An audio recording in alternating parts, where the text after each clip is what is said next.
कृष्णा धार्मिक व्रत कथा में आपका दिल से स्वागत है। आज हम सुन रहे हैं तेजा जी की कथा, उनकी जन्म कथा। आइए हम सभी सुनते हैं तेजा दशमी के दिन तेजा जी की कथा। धोलिया कुल में जन्मे तेजा जी करनाल के शासक थे। उनके पास 24 गांव का साम्राज्य था।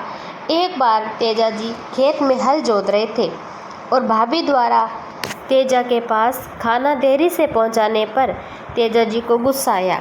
उन्होंने देरी की वजह जाननी चाहिए अपनी भाभी से।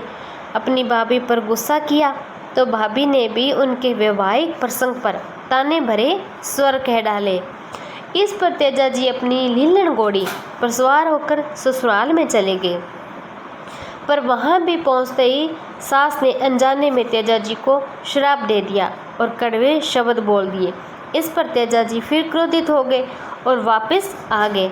जब पेमल को इस बात का पता चला तो वो तेजा जी के पीछे पीछे गई। उन्हें एक रात रुकने के लिए मना भी लिया। तेजा जी ससुराल में रुकने के बजाय में लाचा नामक एक गुजरी थी जो वहाँ रहती थी। संयोगवश उसी रात को लाचा की गायें मीणा चुरा ले गए थे।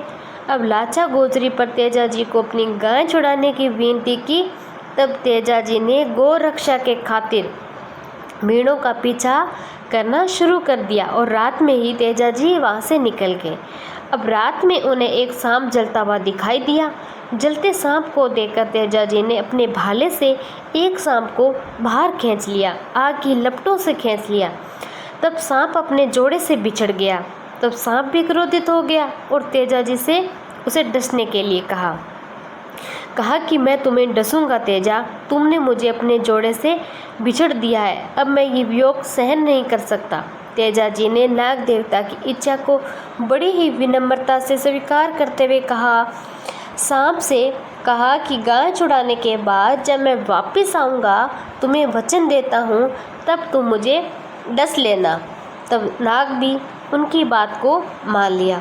अब तेजा जी चोरों के भयंकर युद्ध किया, उससे उनका सारा शरीर लहूलुहान हो गया। मगर सारी गायें को छुड़ाकर तेजा वापस आया।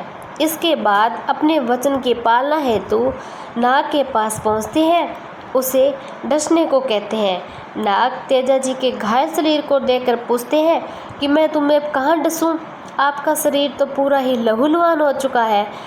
इस पर तेजा जी अपनी जीभ निकालकर जीभ पर डंक लगाने को कहते हैं। इस प्रकार तेजा जी को वो सांप डस लेता है। इस प्रकार किशनगढ़ के पास सुरसुरा गांव में भाद्र शुक्ल दिन तेजा जी की मृत्यु हो गई थी। 28 अगस्त को 1103 के दिन तेजा जी की मृत्यु हो जाती है। सांप अपने वचन के पक्के कुंवर तेजा जी सांपों के देवता के रूप में पूजे जाने लगे और वरदान देते हैं।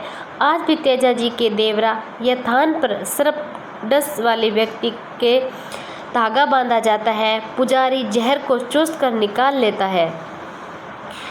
धर्मधरा व धेनु की रक्षा जिन महापुरुषों ने कार्य किया, संघर्ष किया, बलिदान दिया, वे लोक देवता की श्रेणी में आते हैं। आज भी जनता में उनके प्रति अटूट श्रद्धा विश्वास है। इनके प्रसिद्ध मेले लगते हैं। भूतकाल में कुछ ऐसे व्यक्ति जनता के सामने आए जिन्होंने जनता व गौरक्षा के लिए अपने प्राणों को ही त्याग दिया। दलित जातियों का उद्धार, धर्म की रक्षा महत्वपूर्ण भूमिका निभाई। इसमें गोगा जी तेजा जी के अलावा बाबू जी का नाम भी आता है। गौरक्षा तेजा जी नागौर जिले के खरनाल गांव के रहने वाले थे। तेजा जी का जन्म माघ शुक्ल चतुर्दशी विक्रम संवत 1130 में हुआ। बाल्यकाल में ही विवाह हो जाने से इन्हें यह पता नहीं था कि मैं विवाहित हूँ। एक दिन तेजा